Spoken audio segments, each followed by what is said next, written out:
I'd love to bring forward Billy Carson, who is an amazing being. He's got a perspective back to ancient history and ancient civilizations, all the way to the galactics. He's a major researcher, has been doing it for many years. You'll see him on Deep Space on Gaia TV in the series Ancient Civilization. He wrote the book, The Compendium of the Emerald Tablets. He has a wealth of background and information that all relates to the Ascension. So Billy, I'd love your perspective of what this is going on now, this blip in time that we're having that's activating us all, that has probably happened many times on the planet before as we go through these accelerated times. But share from your perspective what you can tell us about the 2020 year. Absolutely. First of all, thanks for having me back on. I really appreciate it. And thank you to every single one of the speakers here on this panel. All of you guys and women are very, very amazing. You know, 2020 is really, I started this year with a 2020 workshop. It was called Manifest Destiny 2020. And that was back in January and February, before everything really started going haywire in this year. And the whole premise behind the workshop was to teach people how to use the power of the light body inside of you and light consciousness to actually literally bring forth the reality that you're looking to manifest in your life and in your family's life. And so we went deep into the Hermetic principles. And in the Hermetic principles, the first principle is all is mind. And so we went deep into the mind and what the mind is and how the mind works and how the mind is intricately interwoven with consciousness, because the mind doesn't create consciousness, it downloads consciousness. And so I had to, you know, it's a stretch for people to really understand what that means, but there's a consistent stream of divine consciousness coming into this avatar body on a consistent basis, 24 hours a day, 7 days a week. And it's tuned to a specific frequency, or your avatar body is tuned to a specific frequency that matches that frequency of your divine consciousness. All consciousness is just one, but it's like dials on a radio. Each one has a specific number. So you can have 99.1, 99.2, 99.3. One may be me, two may be you, three may be John, so forth and so on, but it still stems from one main source. Just like a radio station broadcasts out on different frequencies, and you can pick up different stations all from the same radio station. And understanding that we're in a process now of understanding how do we use our thoughts to help bring forth the reality that we want. We're in a state right now of a situation right now, I should say, of information overload. We have police brutality, we have racism situations, we have injustice, we have pandemics, we have poverty, we have kids starving, we have pedophilia, we have all these things going on all at one time. Now, these things have actually been going on, but what's happened is we now have technology on our fingers, and information comes to us instantaneously. So it happened to me as well. I start to see a new thing and a new thing and a new thing and a new thing and a new thing, and all of a sudden I started to lose my zen. I started to realize, I started to lose the understanding that how powerful my mind is, how to maintain my zen, and how to bring forth the reality. Instead of becoming a victimized mindset, how do I bring forth change? Well, you bring forth change through light consciousness, through your body, through your thought process, because every single thought generates an electromagnetic wave, and that electromagnetic wave is a light wave. All thoughts are waves of light. We can't see it because we only see 1% of the light spectrum, but they're all waves of light. And so we need to understand that if we're thinking negatively consistently, we're bringing forth light waves and frequencies that are going to then attract more negative energy and more negative information. Do we need to address issues as they arise? Yes, we do, and that's very important. But at the same time, there's also a point in which you can become overloaded. And there comes a time where you need self-healing internally. You need to pull back and take a break from certain information so that you can refresh yourself and renew yourself and focus on solutions instead of consistently focusing on the problem. I actually got caught up in this myself. I got so frustrated, and it's been a very long time since I've been very frustrated, okay? I haven't raised my voice to yell at anybody in close to 20 years. I've never yelled at my kids. I've never beat my kids. And I got 5 kids. They're all grown adults now. And I have 3 grandchildren. And this was a thing, you know, this year, a few things started happening back to back that almost had me wanting to go berserk. And I caught myself and I realized that my brain heart coherence was out of sync. I needed to bring myself back in alignment. I need to slow myself down. I need to disconnect from some of this negativity. So I made a public post on my social media saying that I was allowing myself to fall into this negative trap and that I myself need to step back, and I'm only going to post positive content or content that can teach and enlighten and lift people's minds, you know, for the next 120 days. I'm not even going to post. I don't care what current event it is. I'm probably not going to post unless it's something funny. So that's the decision that I made, active decision. Now, during this process, what did I do? How do you realize that you're living within your ascension process? You start looking to create or help create solutions or support solutions. This is what you have to do. And for me, the solution is, how many more people can I touch? How many more seeds can I drop? How many more people's lives can I impact? How many more people can I be of service to others? How much more can I help and assist? How can I enlighten more people to a better way of thinking, a better way of living, a better way of eating, breathing, and everything else? Well, you know, it starts with us. We are the light workers. We have to be the light so that people can see that beacon, number one. So we have to be able to correct ourselves. Like I wasn't too egotistical to not say, hey guys, guess what? Even me, myself, I made a mistake. I'm getting riled up. I'm getting the dark forces are taking control of me, because why? I'm losing my true power, my true capability, which is to enlighten people, and I'm falling into the trap of complaining about this negativity. And so we have to understand that what we think is what's going to start to go out there. Those I Love Lucy shows from 1960 are radio waves or waves of light, just like a brain, and they're still traveling in space right now. Matter of fact, a distant civilization, if they could pick up those frequencies, they can watch I Love Lucy. The same thing with every thought that we think. Every thought you've ever thought since you was a little tiny infant till now is in space-time. So the Akashic records are real. This is real science. The book of life is real because everything is out there. All information already exists. You may think that you've gotten a great idea about something, but in true reality, most likely you mastered frequency and you downloaded it into your consciousness, you discerned it, and you acted upon it. So we have to get people to understand that we are already in ascension.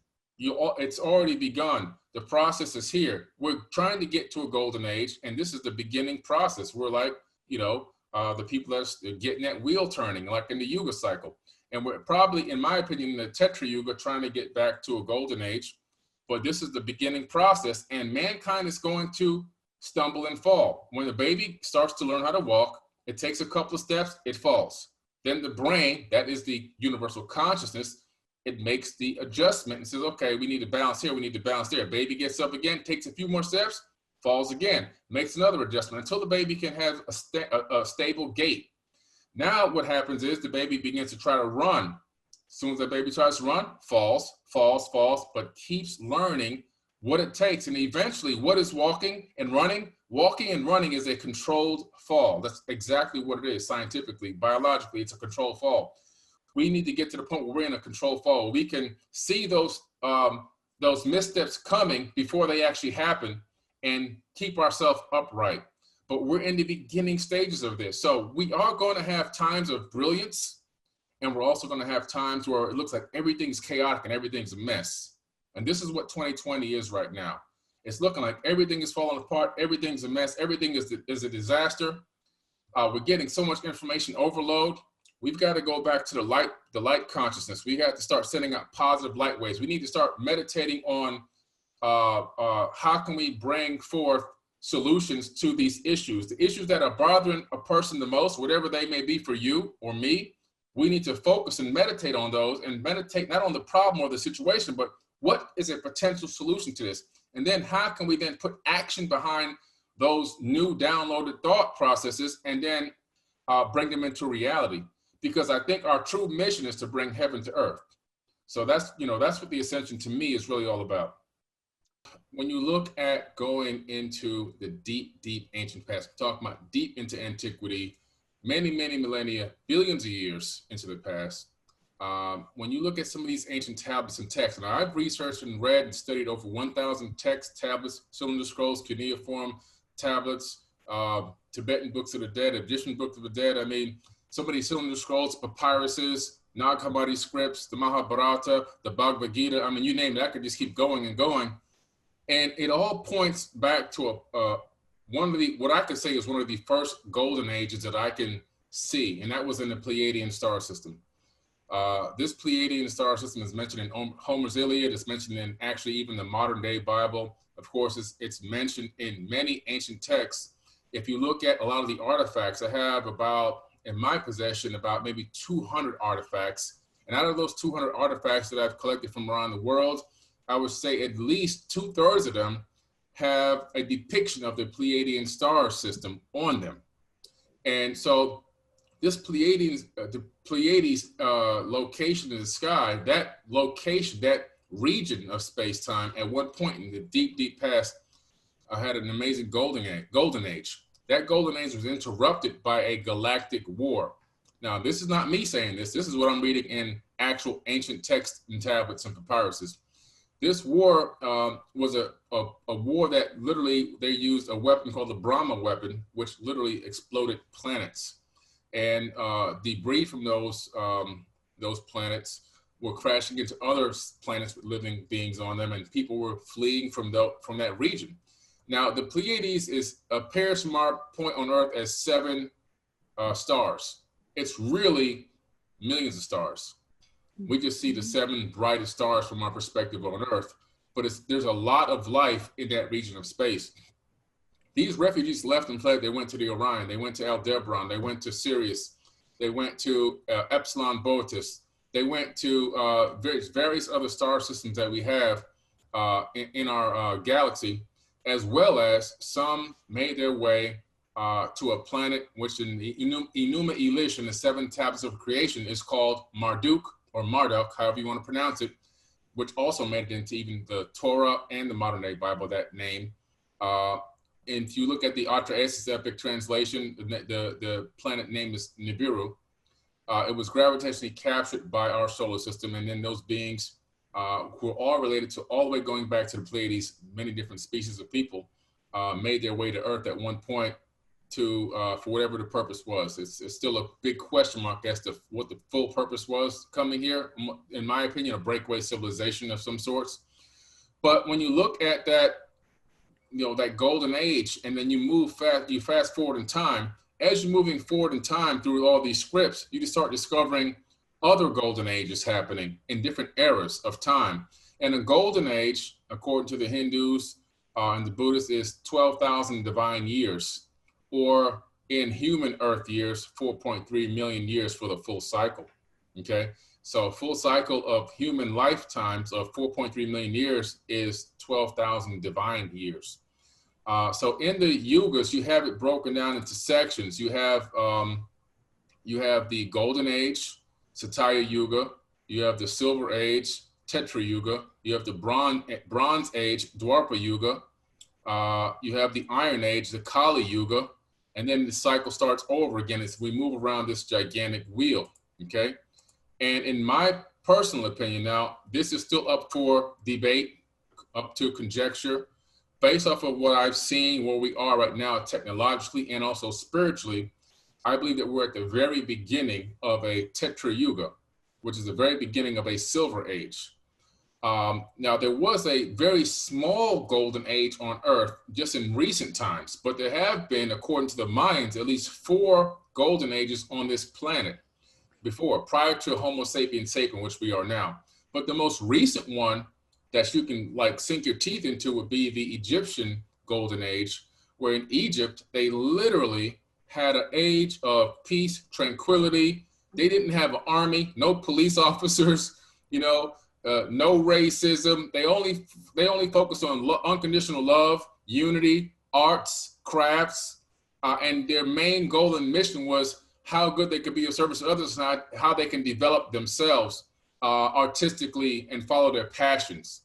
And so that was a phenomenal era, and the most recent golden age that you can really grasp onto and you can like find it historically and say, okay, this was an actual golden age, not just an estimated amount of time back, but an actual time period where you can say, wow, people really lived in peace and tranquility.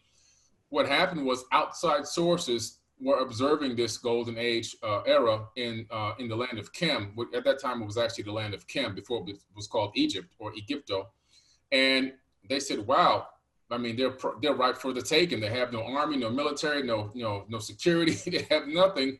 So unfortunately, outside sources, or the Dark Brothers, as Thoth calls them, overturned their golden age era, which lasted for a couple thousand years. So for slightly over 2,000 years, there was a golden age on this planet in recent times. I call that era, that's not too far ago for me. To me, that's kind of recent, because geological timescales are a blink of an eye. And unfortunately, Egypt was overthrown 7 times by 7 different peoples around this planet. But we are in a process now of, we've gone through the cycle of going down in the dumps. We've gone through this cycle of trying to figure out who we are. We've got technology moving in a positive direction. Just 100 years ago, we were in a horse, buggy, and carriage, and now we can send remote control cars to another planet. There are still a lot of suppressed technologies that can actually help and heal mankind. And because of where we are moving consciously, what's going to happen is people in positions of power, people that are moving up into these jobs at these places, because thankfully there is a mortality rate, and people that have these old mindsets and these low density mindsets, they eventually have to move out and move on, because they're not going to be able to live forever. And new conscious people move into these different areas and start to release and unleash some of these suppressed technologies, some of these suppressed treatments for medications for different diseases that have been patented for so long. And you're going to see a gradual increase in lifespans as we're moving up this Tetra Yuga towards the golden age, up this side of the circle, going back up to the top. You're going to see an increase in lifespans. You're going to see things like certain types of cancers, not all, but certain types of cancers be eradicated. You're going to see a lot of pharmaceuticals start to change the way that they're being used and administered, and moving into more of a holistic type of a medicine, where pharmaceuticals that are just meant to mask and delay are going to be pushed aside, and things that can actually help to treat and heal are going to be brought forward. You're going to see the beginnings of frequency healing, frequency technology, using frequencies to heal sicknesses and illnesses. Instead of trying to use chemotherapy on a tumor, we will use a frequency that will match the subatomic frequency of the atoms in the tumor, and we will send a cancellation frequency to that tumor, and we will destroy the tumor without destroying any of the surrounding tissue. All these types of things are going to happen. People with severed spinal cords will be able to regrow spinal cords. It's going to be an amazing era as we move forward. In the next 30 to 40 years, this planet is not even going to look the same. But it's all beginning now. It's like, we're like the pioneers, so to speak, of this movement, where we're going to see a lot of old systems, removed, where you're talking about dealing with situations with unions that have been put into place for really a very long time, that unfortunately have an oversight over different institutions, and one of them being the police institution. I have nothing against police. Unfortunately, there are unions in place that enforce certain things. I think some of those things are going to be brought back and removed. I think that there's going to be a new way of training police officers moving forward into the future. It's not going to happen immediately, but you're going to see meditation. You're going to see anger management. You're going to see drug testing. You're going to see all these things are going to help make the police force better. I'm not a proponent of defunding police. I want to take that money and I want to help make them better people. I think that's what we need to be doing. We need to focus on how can we heal these people, because some of them, not all of them, but some of them are hurting, and their hurt and their pain is getting unleashed on the civilians. So we need to find a way to help heal these people and make them better at what they do, and not take away them. Taking away the money is not going to help fix anything. And even the educational systems are going to begin to change. Right now, we have we have children going into school from the age of 4, roughly in preschool or whatever, all the way up until 17. I think that whole system is going to be redeveloped. A lot of the stuff that I learned even as a senior in high school, that could have been taught to me when I was just in the 7th grade, to be quite honest with you. There's this whole delayed factor of teaching and learning, and it's all predicated on learning how to become a test taker instead of learning any real information. We've taught these kids how to take tests. I think the whole thing is going to be restructured into finding out individually what a specific child's talents and passions are when they get to a certain age, and then pushing them towards those passions and talents so that by the time they get out of school, we have passionate, talented people that can move into a field of work that they're going to be excited and enthralled about versus being depressed and dejected about, so that we have a lot more positive energy in the workforce on this planet versus what we have right now. People whining, complaining, and putting out low frequency energy. And I understand why, but there, you know, I see so many kids when I coach basketball, went to college, went there 4 or 5 years, 6 years of college, came out with degrees, and they're just cashiers at grocery stores because they never knew what their passion was and they weren't pushed towards that passion. They were just told, do this, do this, do this, do this, and get that, and you'll be a good person. And it didn't work out that way. They needed to, you know, they needed some guidance, some real true guidance. And I think that's going to be the way that we're being pushed. And one of the things with 2020 that I noticed with this whole pandemic and kids now being taught at home, a lot of my friends' kids who have younger kids, they're being taught at home. I think that's phenomenal. It's showing us when before people were going, oh, I could never do the homeschooling. I can never have the kids at home all day. How am I going to do this? And how am I going to do that? But when you're forced into it, all of a sudden, guess what happens? You figure out a way to make it work. You know, so I think that this is also an eye opener as to a couple of things. In other words, we were forced out of the work system. We were first forced off of the touring for speaking engagements and workshops, and everybody was forced into the house. And then guess what happened? We didn't know how the world would still function, but guess what? The world, every day, the sun rose and the sun set every single day, and people still are alive. So you can unplug from all these things, and guess what? The world's still going to keep turning, and everybody's going to still be alive. Are there going to be people suffering in situations financially? This, that? Yes, it is. Don't get me wrong. But what I'm trying to say is, all of a sudden you realize we discover and we become more innovative, and we find new ways to make things work, because the human being is amazing. Because of our consciousness, we have the capability to transcend issues and problems and things. We have the ability to adapt to situations.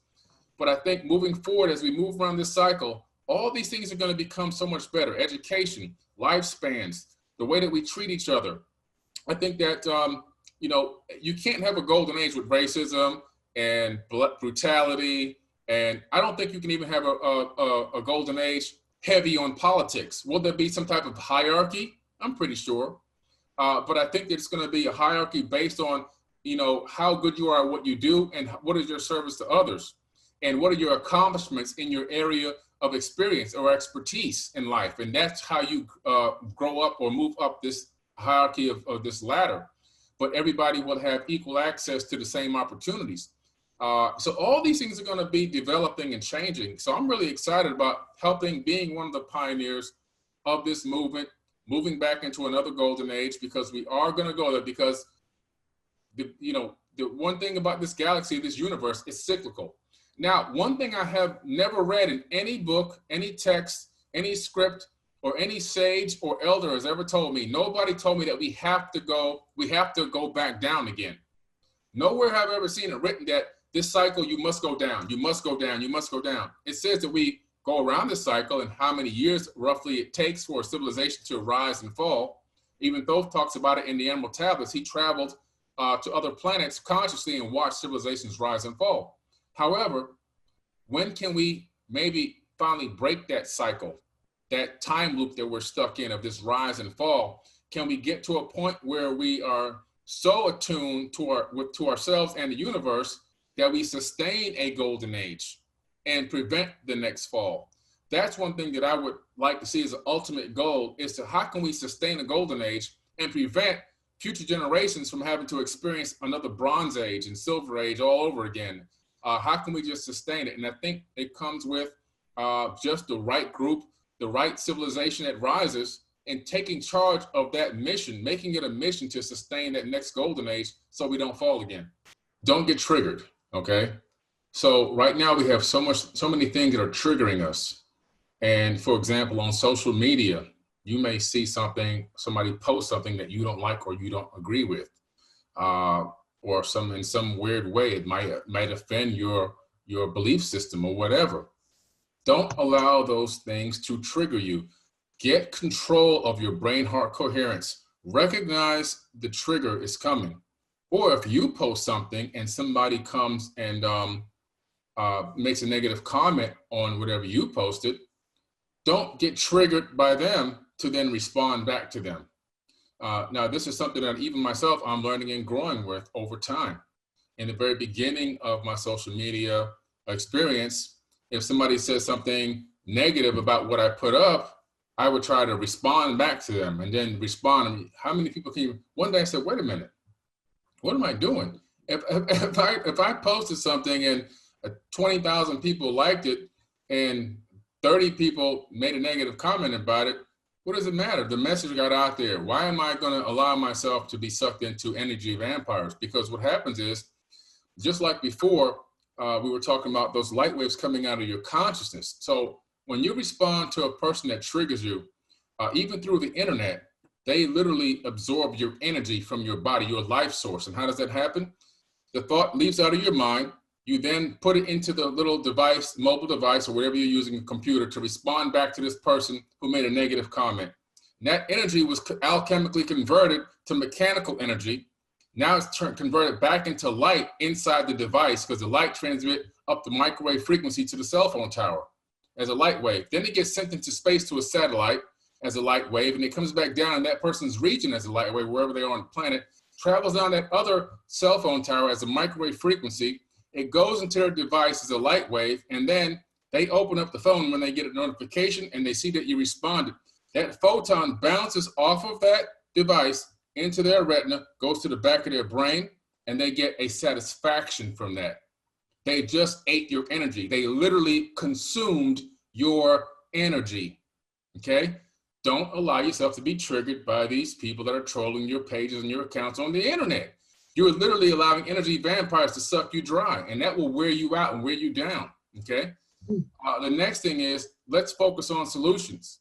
So one of the biggest things that I believe in is when I don't like something, I try to create my own reality, you know? So social media, a lot of the mainstream ones, they have a lot of issues and problems with their algorithms and how they allow people to say things and not say things. And I created my own social media platform, you know?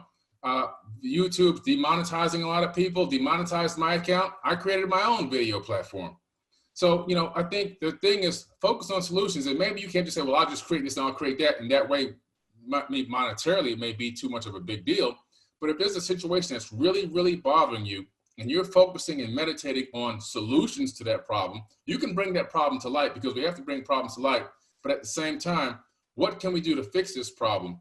The law of attraction is going to start bringing into your life all the things that you need, all the people, all the key players to help you be a part of bringing change to this planet. That's part of the process. And it's part of the growing and ascension process. So we have to focus on solutions. And the next thing I would say, and the last thing, would be study to show thyself approved. We have a world now of a lot of information at our fingertips. We have panelists, we have books, we have all these, but we have a lot of people that are just focusing on what they see on a post here or on a post there, and they take it and they run with it. Not even looking into it, researching it, or diving deeper into it. Listening to us on here, phenomenal. Now dive deeper into these topics. Write some of this stuff down. Watch this over and over again and start researching the information that we're talking about. Don't just take it for on the surface level. We got to go deeper. We got to dig deeper. When I read a book many times. I don't read the book just one time, because the first time is just a glance, a gleam of what's the knowledge and information is in there. You got to go through it several times, over and over and over, and then break different things down. If you don't understand a particular section, I would then even break down words and get to the root of the words to understand better what the author is trying to convey to me. We have to study to show thyself approved. To get to the next level, it's going to take more than just sitting back and listening to what you would call spiritual leaders or light workers or whatever. It's going to take you realizing that you are one as well, and you have to put in a little bit of work as well. I know we have kids, we have work, we have all these things going on. We're trying to overcome this pandemic and all these other crazy things. But one of the things that did happen during this pandemic, people had a lot of time. You know, did you ask yourself seriously, did you make the most of your time, you know, this, you know, in this situation? There's, you know, parents that were at home. Did you take your kids off the video games and spend more time with them and inject knowledge into them versus letting the video game continue to be the babysitter? Did you finally take some money and invest it into your own business? You know, it only costs $75 to $150 anywhere in the United States to invest into an LLC or an Inc. Did you finally work on your own dream? If you've been waiting to write a book, did you start writing down some of these pages? If you've been trying to, you know, do music, have you gone ahead and composed or written some songs? All the things that your heart desired, you kept complaining and complaining about that you didn't have the time to do. You got to recognize windows of opportunity, and you have to be able to jump through those windows, because windows open and windows close. So those are some of the things that I would say just to people to just be more in tune, don't get triggered, focus on solutions, and study more, research more, becoming a real investigator and researcher into the things that you're passionate about. That way it won't feel like it's too much work being done. At least you'll be involved in something that you're really feeling affects you in a specific way. And you'll have, you know, hopefully you'll have a lot of drive to want to really dig into that and get, you know, and really take a chunk out of it so you can say, okay, I got this. Now I can probably share this with some other people in a way, from my perspective, that may enlighten more people. We got to keep dropping those seeds all around the world, you know?